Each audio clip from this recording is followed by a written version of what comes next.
Hello, boys and girls. Hi there, and good evening. It's late at night and it's kind of quiet, and most of my family is put away for the night. So let's go ahead and talk something important.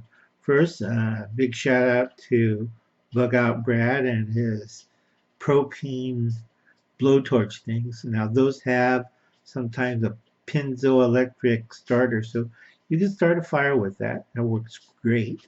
But if you read it on the side of the bottle, little white print, I think Brad kind of missed it. Does not work under 40 degrees.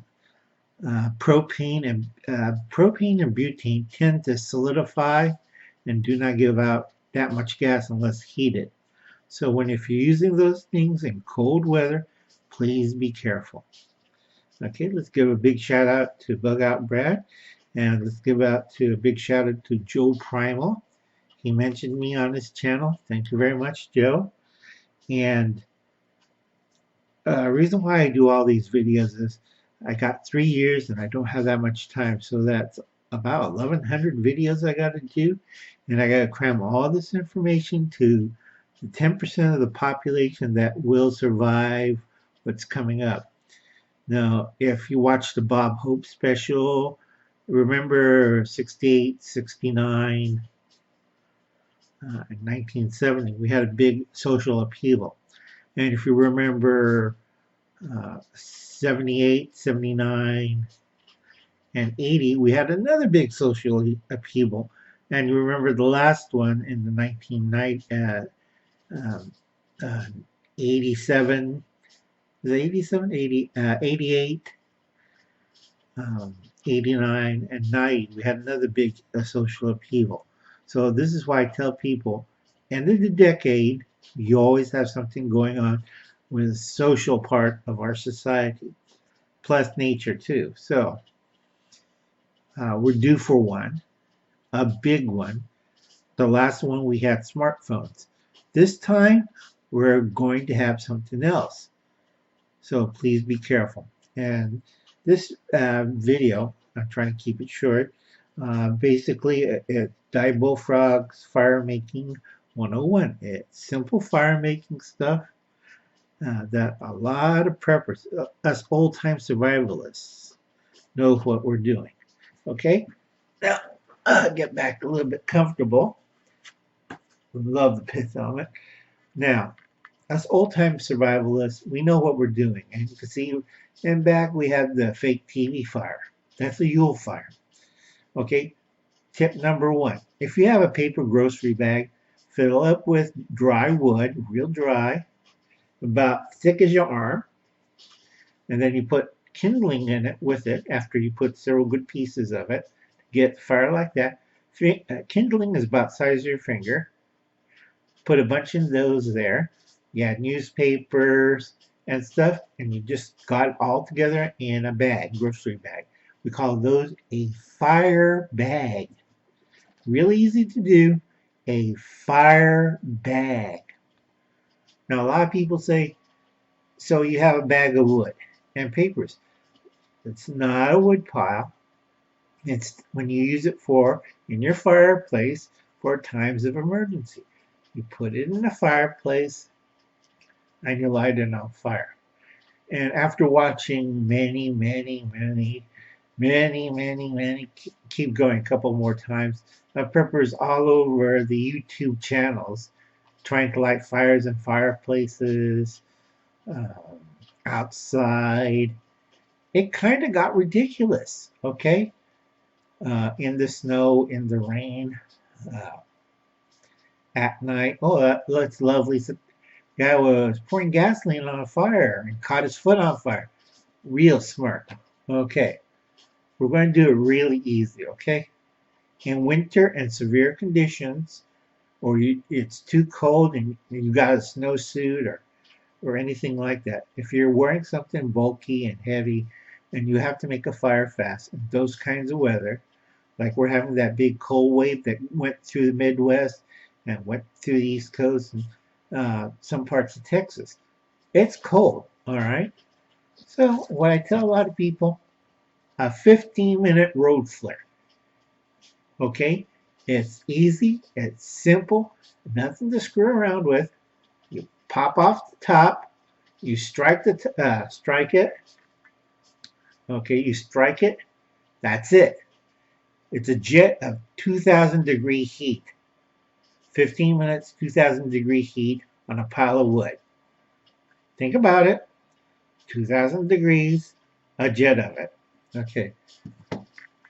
Next thing. All right.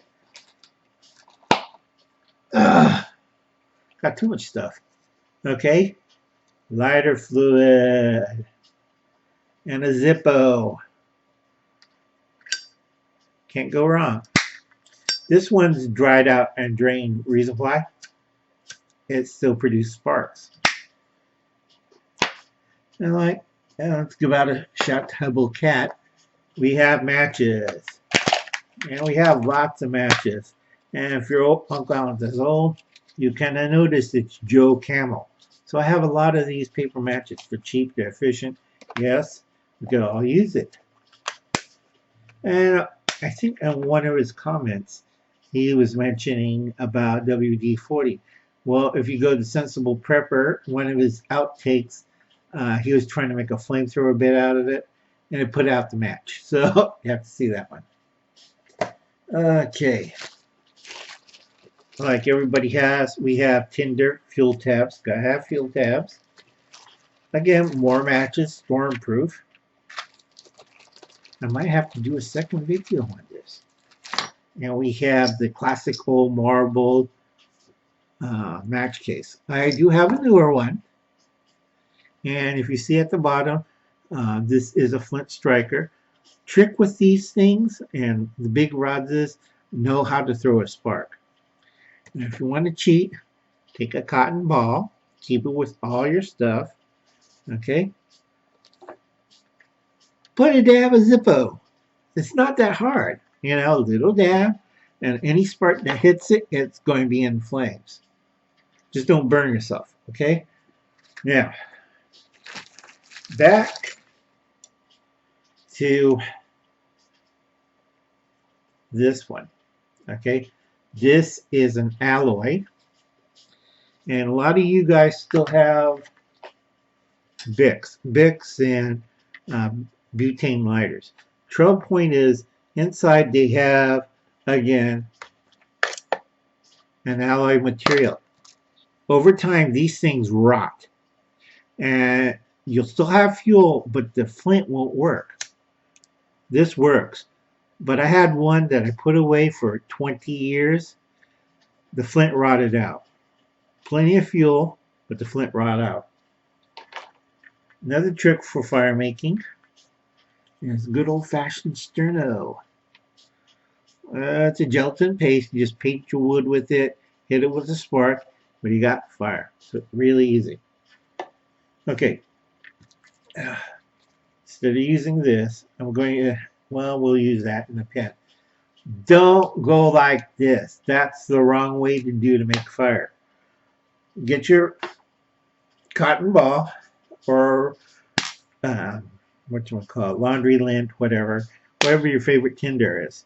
It has to be small, and it has to be fluffy, and it has to be accessible. You want to put the rod, the ignition rod, this part. Let's see if I can get it down there. Whoops. Okay. This part right here, if I can hold it, yeah, right here, when you strike it downwards onto that, you don't strike it this way. It's fun if you're a kid. Pull the camera up. It's fun if you're a kid. That doesn't make fire. That's just, I don't know who taught you that. But it has to be pointed down onto the tinder. Okay? And strike. Easy as pie, simple. Remember, on the tinder, downward stroke so you have a shower of sparks. Never, ever hold this like this. All right? It's kind of simple, and a lot of people forget about it. I think this is, oops. There we go. So I blacked out for a second. This is going to be a little longer, maybe a little longer than 10 minutes or more. But these things you have to be careful of. This one's a Swedish one. If you get the Chinese one, you can do try to do sparks all day. And if they show you, like in their manual like this, you're never going to make a fire and you end up like Hubcap. Hubcap. Out of breath and sweating. Me, it takes 2 seconds to light a fire. So think about it. You want to get a good steel. I can do it with small stuff. That's my thing. I had, in the old days, before we had these things, we used to have these things super glued to a toothbrush handle. So think about it. You have this today and bigger. You have 6 inches. Okay, if you can't make a fire with that, go with road flare. Okay, in the old days, this is all I had. All right, something on a plastic case or glued to a toothbrush handle. Wasn't easy as hell. And we made fire in bitter cold. That's why I moved to California. Okay. Now, they have a lot of fire starters. Like I said, this is going to be a little long one. This is one you use with kits like this. With kits like this, a cooker. Now, this one is an old Israeli one made in Germany that uses the chemical fuel or it uses branches, twigs, small pieces of wood to cook food, boil water. I like tea, so I like to boil my tea with it. And that's easy. Another trick is, other than fuel tabs and these, and stuff you use for a barbecue, strike a light, made in Canada. Or this is an old-time favorite of mine. It's candles. All right. Once you make a fire with your little lint ball or cotton ball or lint, you take the flaming piece of lint or glowing ember, whatever, and light the candle. Then you take the candle and you light your fire. Easy as pie, simple. You don't have to sweat. You don't have to be like, God, am I running this right? Okay? Now, there are primitive ways to make fire, and that takes a lot of time and effort. If you don't have the skill, you end up puffing and sweating all over the place. So that's the easy part. All right? I'm sorry this went a little overboard, like 13 minutes. I always try to keep under it, but this is important. Thank you. And you have a nice night.